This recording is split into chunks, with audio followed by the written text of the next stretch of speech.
Hello বন্ধুরা, আজ তোমাদের সাথে আমি কি রান্না করেছি শেয়ার করতে এসেছি।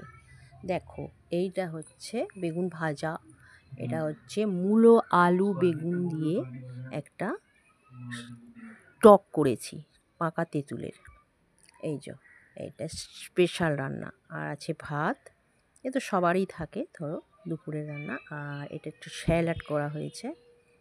আর তোমার এখানে কপি আলু মাছ দিয়ে ঝোল, আর চিকেন হচ্ছে তার জন্য আলু ভেজে রাখা, ঢেঁড়স মাখা, আমলকি সেদ্ধ, এই যে আলু ভাজা আছে।